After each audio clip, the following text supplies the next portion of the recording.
On a solo tip, my favorite record from you is Rec Room. Absolutely love, Yeah. love, love Rec Room. Love it, love it, love it. Um, I just love that song. How come you didn't have the catalog of the 10 solo albums, the 15 solo albums? How come Inspectah Deck doesn't have that catalog like that? Oh man, like I'm gonna give you the short story, man, because it's a Okay. long story. But the short story, the short version is when I signed my album deal to Loud.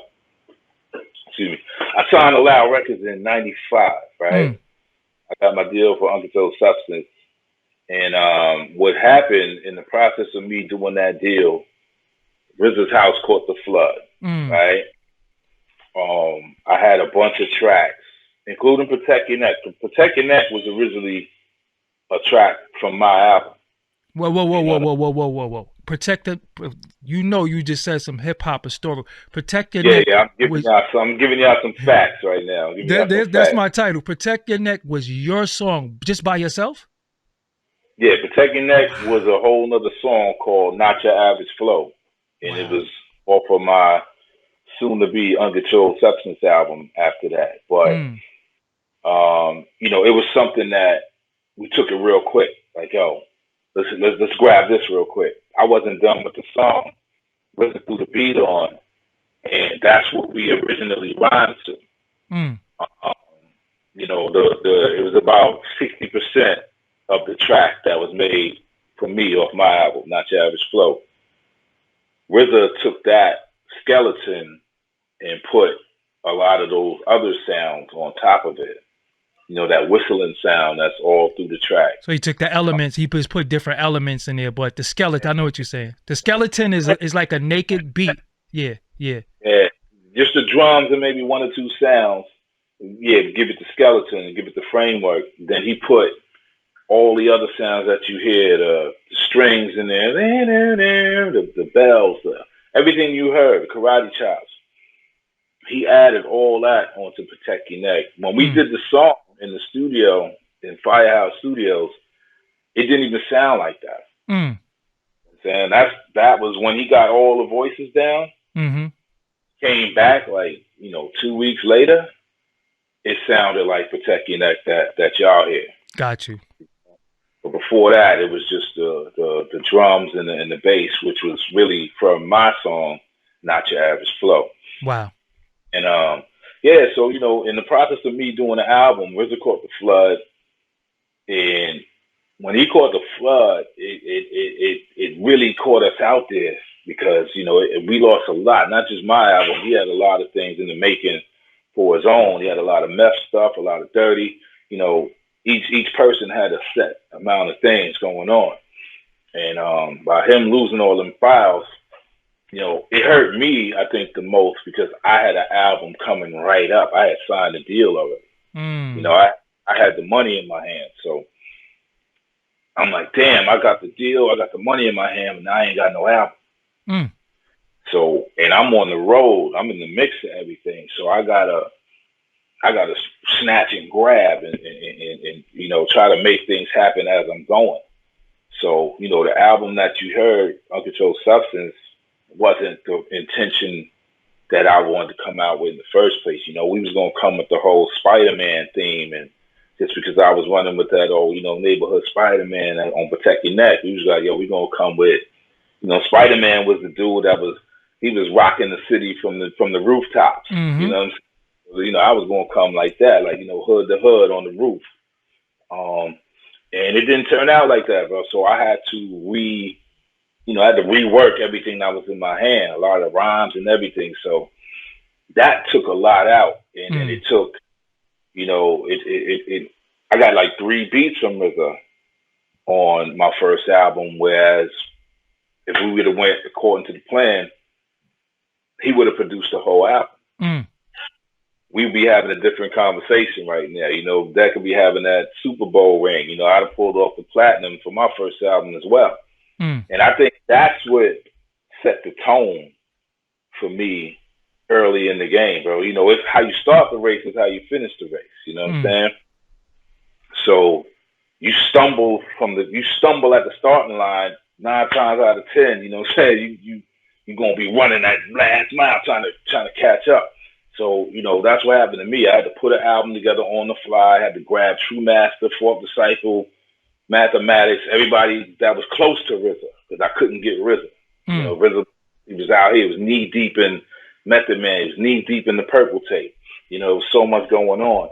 So I was like, damn, you know, I'm out here, I'm by myself. You know, I'm just out here in the wilderness, you know, and one gun, a canteen of water, and no radio, bro. Yeah.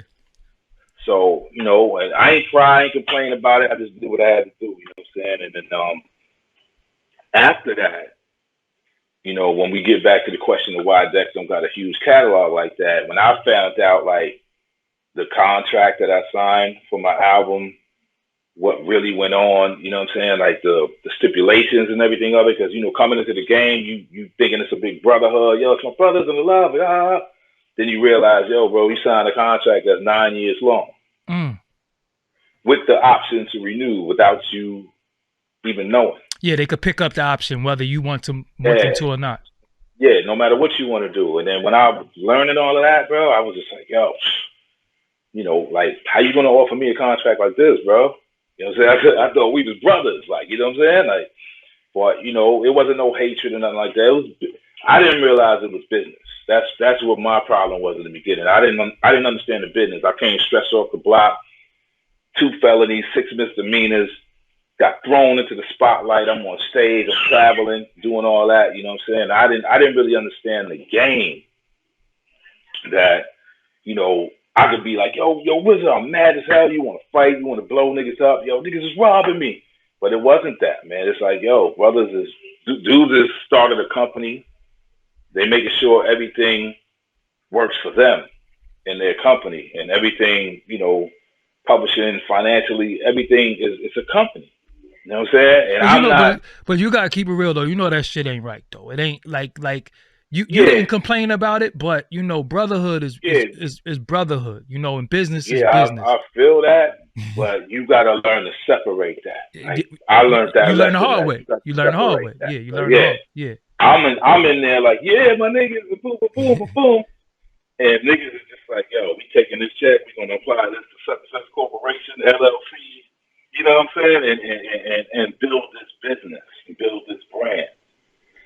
And once I learned that and I started seeing, you know, the functionality of what's going on. Wu-Tang Clan is a group, but we're the group. Wu-Tang Clan is a name, you know what I'm saying? It's a name for a company who owns a name. It's just like Pepsi Cola, you know, or, you know, Mars Bar owns Snickers, you know, like that type of thing. So it was just like, yo, that's just a name. Just like Inspectah Deck is just a name.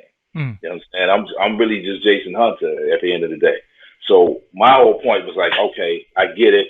I got put into a contract that was mad long term. I went on the strength of brotherhood and love, and I didn't check my I's and T's if they was dotted and crossed. When I did and pulled up all the dirt underneath the mattress, you know what I'm saying? It was like, okay, I got to get out of this. So in the process, I said, I'm not going to be putting out albums where I don't own the publishing, I'm not owning my masters, I'm not owning nothing. So I was like, yo, I'm not going to give away free work. Got you. You know what I'm saying? And so I kind of fell back, took a hiatus, and was trying to learn the game on my own. So by the time I put out the Resident Patient album, or the Movement rather, I had the Movement deal with Cox Records. You know what I'm saying? Alan Grunblatt, my man Charlie Greenberg, they was schooling me, trying to tell me, hey man, you know, you're Inspectah Deck, you can do this, you can do that. Like, I didn't know that because I'm being confined in a group where it's like every phone call that come in, it's like, yo, Meth, Ray, Ghost, we need, you know what I'm saying? Like, I was like, yo, we'll give you them, but, you know, take that too. You know what I'm saying? It was that type of thing. Like, yo, we'll give you we ain't gonna give you Ray and Ghost today. We're gonna give you Ray, Deck, and Cap. You know what I'm saying? Like, giving you package deals and shit. Like, but it was like, I didn't want to be the one that's being shipped off on another nigga's deal, or another nigga's credibility, or they stress. Like, yo, I felt like, yo, I can stand on my own too against whatever you throwing at me. You know what I'm saying? So it's like, but I'm not giving away no more free work. Got you. So I fell back. I went to court with my brothers. You know, I went to court with RZA. I went to court with Divine to get out of the contract. Got out of the contract. Had a little back end money, but I was trapped in that initial contract. So I owed publishing for albums that I didn't even make yet. So I got to the point where I was like, you know what? Take the money, bro. You know, at that point, I needed the money. You know what I'm saying? Like, I needed the money. I wasn't popping on the airways like that. So I was like, yo, I need the bread. But if this means that I can break loose, it's on you, bro. Yeah. Take that. No, hold that. I don't even want it. I wanted my freedom. Did you know how much you owed? Did you see the dollar amount? Was it something crazy? Yeah, it wasn't crazy. It was a $200,000 publishing deal. You know what I'm saying? It was $200,000 publishing deal. I had like $120 that I had when I left Loud Records. There you go. Take that. So I at the end of the day, I owed them another $80,000. So what I did was when I did my second album, I did the movement or Resonant Patient. Hold on 1 second.